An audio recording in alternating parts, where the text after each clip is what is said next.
Bismillahirrahmanirrahim. Assalamualaikum warahmatullahi wabarakatuh. Bihamdillahi wassalatu wassalamu ala rasulillah wa ala alihi wa sahbihi wa mawalah wa la hawla wa la quwata illa billahi wa ba'du. Alhamdulillah, segala puja dan puji hanya milik Allah subhanahu wa ta'ala. Salawat dan salam kita hadiahkan kepada baginda alam Nabi besar Muhammad sallallahu alaihi wa ala alihi wasallam. Ma'asyiral muslimin wal muslimat, para pendengar dan para pemirsa di manapun Anda berada. Alhamdulillah, segala puja dan puji hanya milik Allah subhanahu wa ta'ala yang mempertemukan kita di media yang kita cintai bersama ini. Sebagaimana Allah pertemukan kita di media ini, semoga Allah subhanahu wa ta'ala juga pertemukan kita di surganya kelak. Salawat dan salam tentunya hanya milik Rasul sallallahu alaihi wasallam. Allahumma salli ala Muhammad wa ala alihi wa sahbihi wa man sara ala nahji ila yaumiddin. Pembahasan di pagi hari ini kita akan membahas tentang surah yang sangat mulia, yang syarat dengan pelajaran, surah At-Tin. Di dalam tartib Al-Quran, surah Tin ini masuk pada surat yang ke-95 dengan jumlah ayat 8, jumlah kalimat 34, dan jumlah huruf 156. Dan sepakat bahwa surah At-Tin adalah surah Makkiyah, artinya turun sebelum hijrah Nabi sallallahu alaihi wa ala alihi wasallam. Adapun surat ini dinamakan surat At-Tin karena memang di permulaan surat ini Allah sebutkan kalimat tin. Wat-tin waz-zaitun wa turi sinina wa hadzal baladil amin. Ma'asyiral muslimin yang dimuliakan Allah subhanahu wa ta'ala. Di permulaan surat At-Tin ini Allah subhanahu wa ta'ala bersumpah dengan 4 sumpah. Allah subhanahu wa ta'ala berfirman, Wat-tini, demi tin, waz-zaitun, demi zaitun, wa turi sinin, demi bukit Tursina, wa hadzal baladil amin, dan demi negeri yang dipenuhi dengan keamanan. Sebagian ahli tafsir berbeda pendapat tentang makna sumpah-sumpah ini. Apakah yang dimaksud wat-tini waz-zaitun wa turi sinina wa hadzal baladil amin ini diisyaratkan kepada buah-buahan, buah tin dan juga buah zaitun? Ataukah yang dimaksud wat-tini waz-zaitun adalah tempat daripada tumbuhnya buah-buahan tersebut? Ataukah yang dimaksud keutamaan negeri yang tumbuh padanya tin dan zaitun? Inilah pembahasan yang kita akan bahas di pagi hari ini. Bagi yang mengatakan bahwa wat-tini waz-zaitun maksudnya adalah buah tin dan zaitun, berarti isyarat kepada perobatan. Karena kita tahu bahwa buah tin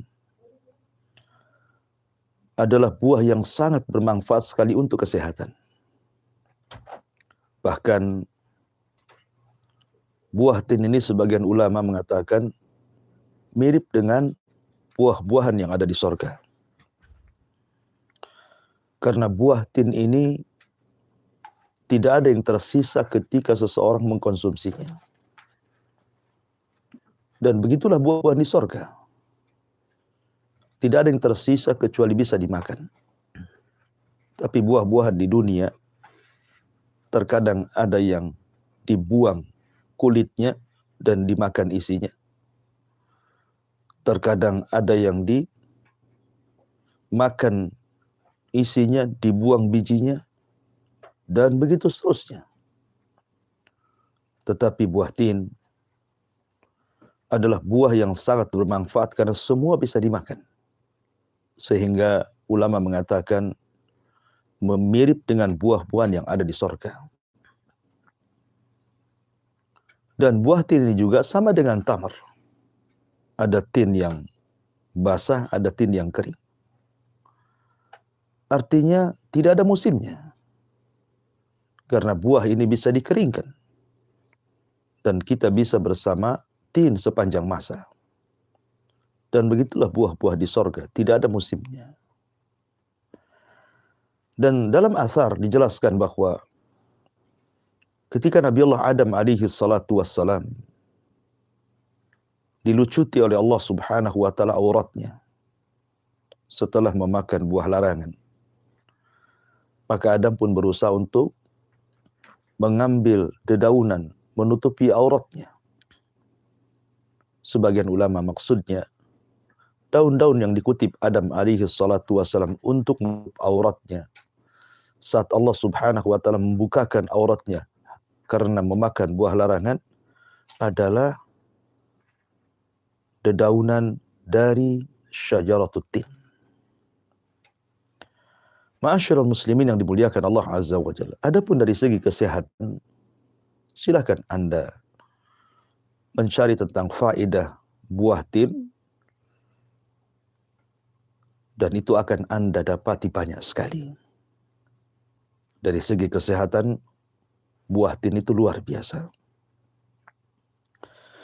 Kemudian yang kedua, Allah subhanahu wa ta'ala bicara tentang zaitun. Tentu ada zaitun, ada zait. Zaitun itu artinya buahnya. Zait itu artinya perasannya. Makanya ada minyak zaitun, itu zait namanya. Adapun buah-buahannya disebut zaitun. Dan buah zaitun adalah buah yang diberkahi oleh Allah subhanahu wa ta'ala. Dan Allah subhanahu wa ta'ala firmankan di dalam Al-Quran dalam surah Nur, Allahu nurus samawati wal ard. Mathalu nurihi kamishkatin fiha misbah. Al-misbahu fi jujaza. Az-zujajatu ka'annaha kawkabun dhurri. Yuqadu min syajaratin mubarakatin zaitunatin la syarkiyatin wala gharbiyah. Yakadu zaituha yudhi'u walau lam tamsashu nar nurun ala nur. Allah pemberi cahaya kepada langit dan bumi. Perumpamaan cahaya yang seperti sebuah lubang yang tidak tembus, yang di dalamnya ada pelita besar. Pelita itu dalam tabung kaca. Dan tabung kaca itu bagaikan bintang yang berkilauan. Yang dinyalakan dengan minyak dari pohon yang diberkahi. Apa itu? Pohon zaitun yang tumbuh tidak di timur dan tidak pula di barat. Yang minyaknya hampir-hampir menerangi walaupun tidak tersentuh api. Lihat di sini Allah subhanahu wa ta'ala mengatakan min syajaratin mubarakah zaituna, bahwa ini adalah pohon yang diberkahi, pohon zaitun. Ma'asyiral muslimin yang dimuliakan Allah subhanahu wa ta'ala. Jadi zaitun ini pohon yang diberkahi, buah yang diberkahi, makanya manfaatnya banyak.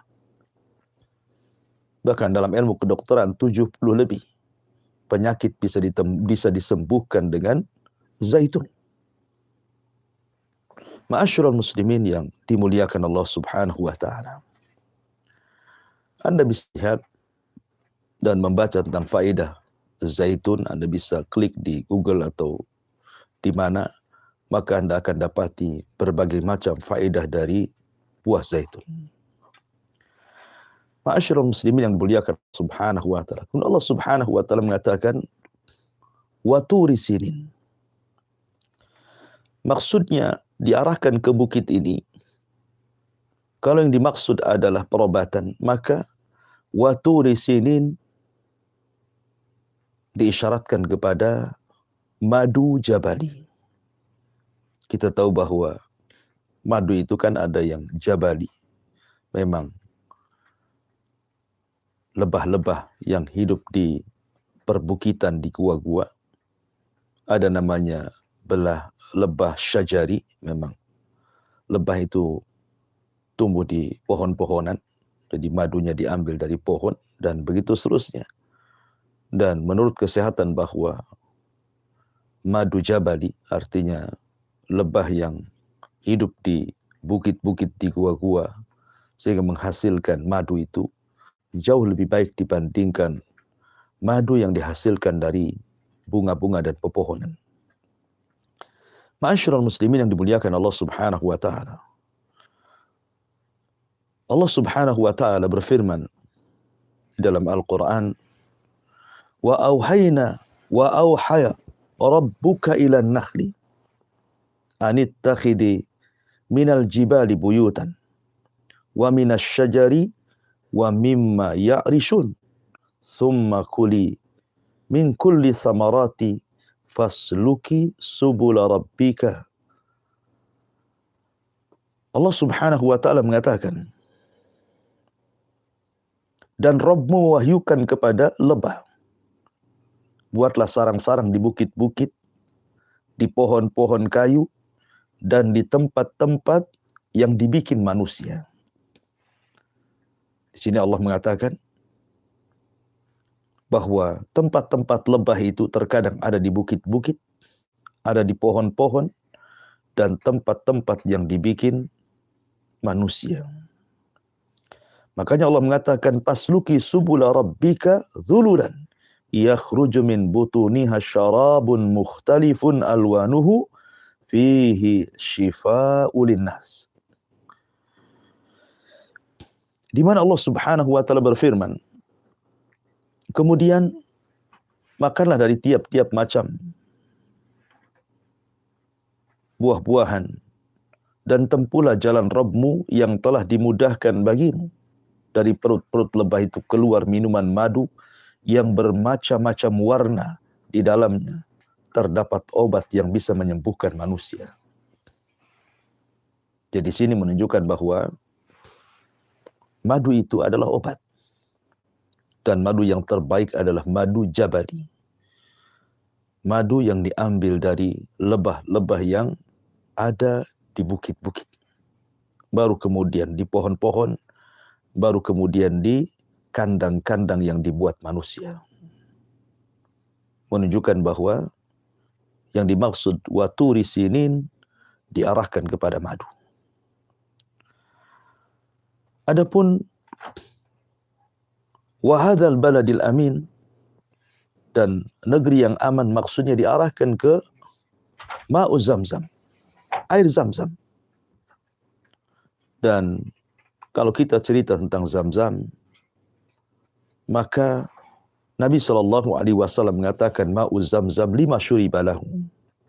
Air Zamzam itu bisa mendoakan setiap peminumnya.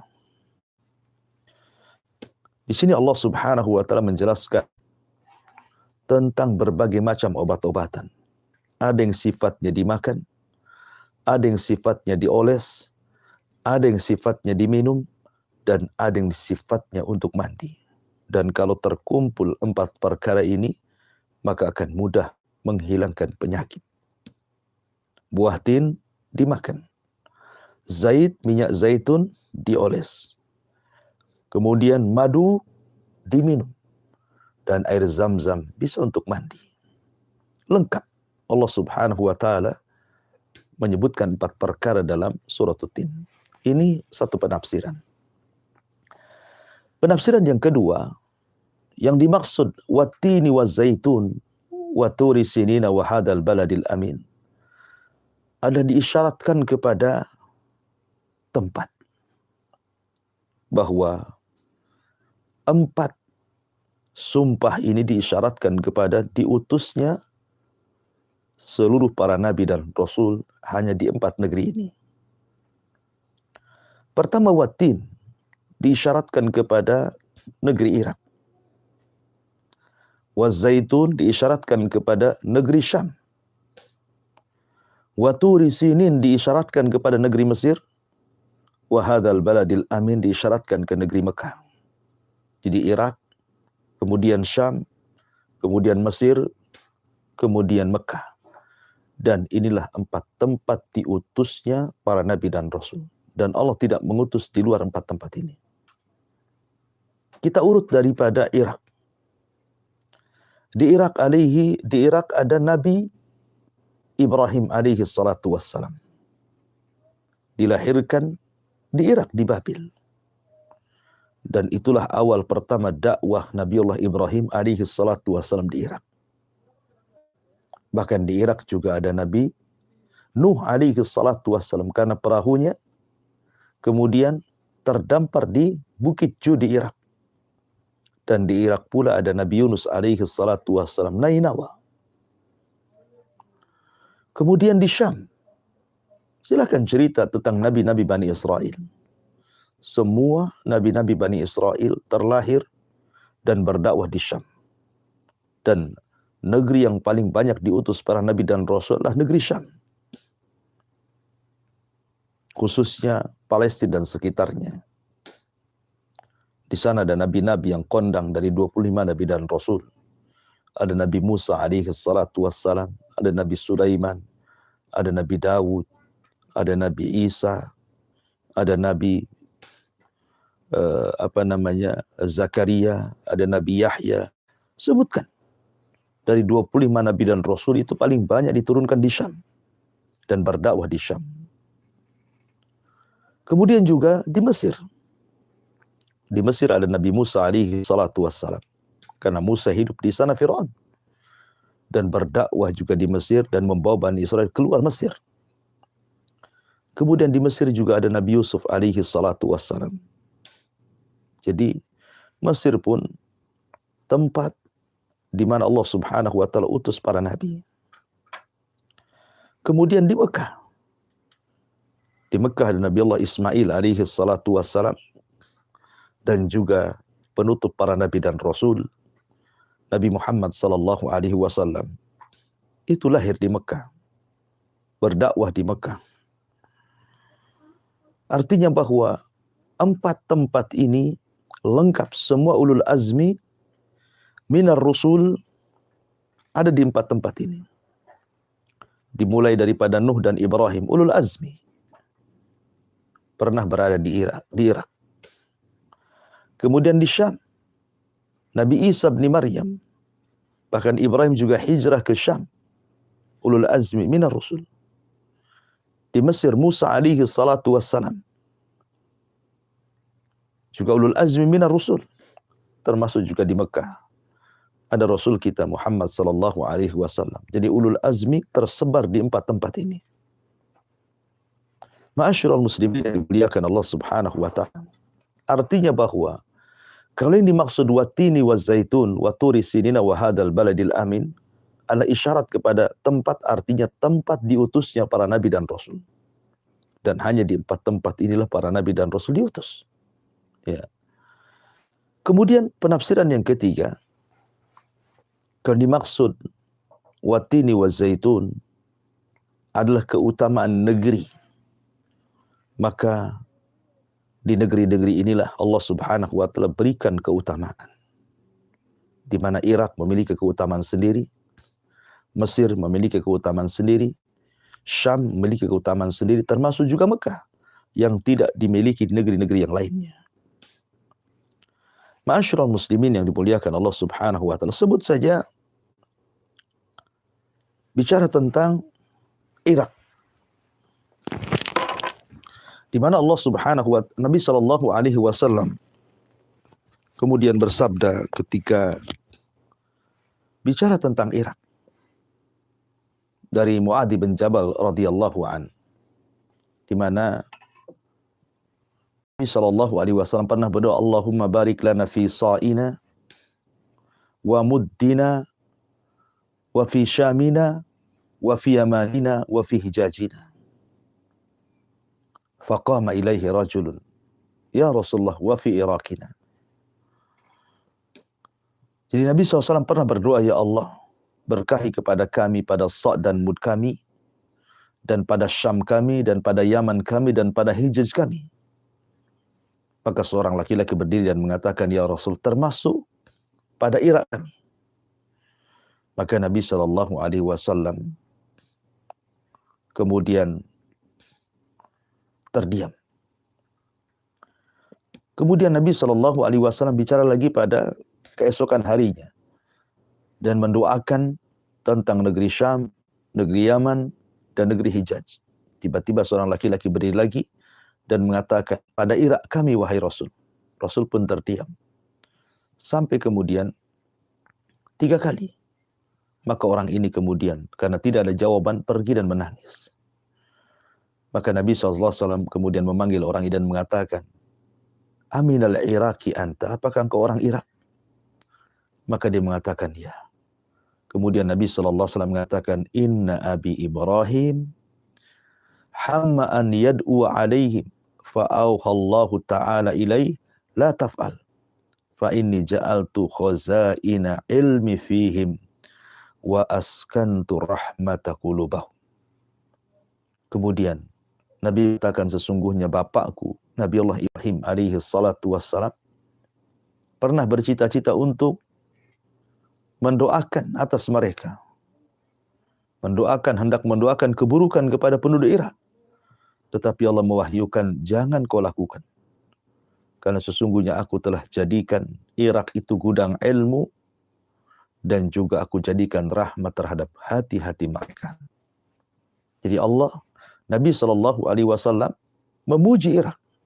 Walaupun ada yang mengatakan ini riwayat yang diperbincangkan. Karena di Irak juga penuh dengan fitnah yang diisyaratkan Nabi SAW. Kemudian yang kedua, Syam. Adapun Syam, tidak perlu bercerita tentang keutamaan Syam. Karena sungguhnya Nabi SAW pernah mengatakan, tilkal malaika basitu ajnihataha ala Syam. Di mana para malaikat akan membentangkan sayap-sayapnya dan mengepak-ngepakkan di atas negeri Syam. Karena banyak peristiwa yang akan berlaku di Syam. Syam adalah kekuatan kaum muslimin. Base camp-nya tentara kaum muslimin pada Malhamatul Kubra. Bahkan Syam adalah negeri al-mahsyar wal mansyar. Berkumpulnya manusia dan dikiamatkannya manusia. Dan banyak cerita tentang Syam. Karena di situ memang banyak para nabi dan rasul yang diutus.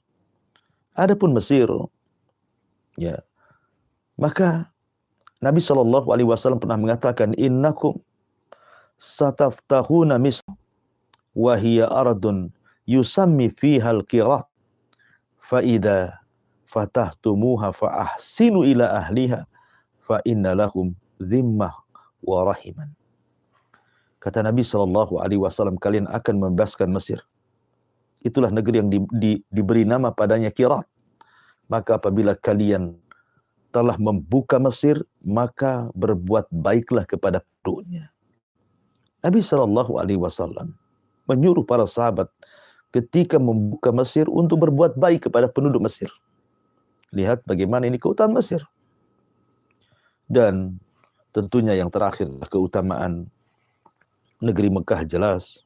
Allah Subhanahu wa taala berfirman, "Inna awwala baitin wudi'a lin-nasi lalladzi bi Bakkatan mubarakan wa hudan lil alamin.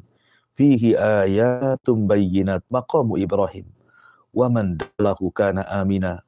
Walillahi 'alan nasi hajjul baiti man istata'a ilaihi sabila wa man kafara fa innallaha ghaniyyun 'anil 'alamin."